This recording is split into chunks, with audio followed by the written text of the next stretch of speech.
स्वर के प्रकार में हमारा अगला प्रकार है उच्चारण स्थान के आधार पर। स्वर को उच्चारण स्थान के आधार पर 6 प्रकार में बांटा गया है। कौन कौन से हैं? कंठव्य, तालव्य, मूर्धन्य, ओष्ठ, कंठ तालव्य और कंठ्योष्ठ। तो कंठव्य जो है वो स्वर कंठ से निकलता है और वो है अ और आ। तालव्य स्वर तालु से निकलता है, वो है ई और ई। मूर्धन्य स्वर मूर्धा से निकलता है, वो है री। और ओष्ठ ओठ से निकलता है, ये है उ और उ। कंठ तालव्य में कंठ और तालु दोनों से निकलते हैं, तो ये है ए और ए।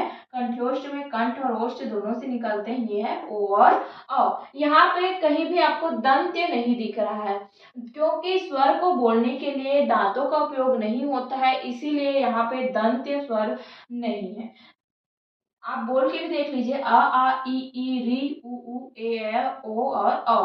कहीं भी आपका दांत का उपयोग नहीं हो रहा है, इसीलिए यहाँ पे दंत्य नहीं है। 8वां है घोषा। तो कौवे की स्थिति या अली जिह्वा के आधार पर 2 प्रकार के होते हैं। पहला है निरानुनासिक और दूसरा है अनुनासिक। निरानुनासिक को ही मौखिक स्वर भी बोलते हैं। अब इस निरानुनासिक में सिर्फ मुख से ही श्वास बाहर आता है निरानुनासिक में, और अनुनासिक में नाक और मुख दोनों से बाहर आता है। तो निरानुनासिक में सभी 11 जो स्वर है वो आ जाएंगे, अ आ ई उ री ए ओ और औ। और अनुनासिक में क्या आएंगे? जब हम चंद्र बिंदु लगाते हैं या कोई भी, जैसे ओम, आम, एम, अम, ये सब जब बोलते हैं तो वो सब होगा हमारा अनुनासिक। इससे मुख और नाक दोनों से हम वायु बाहर निकलती है।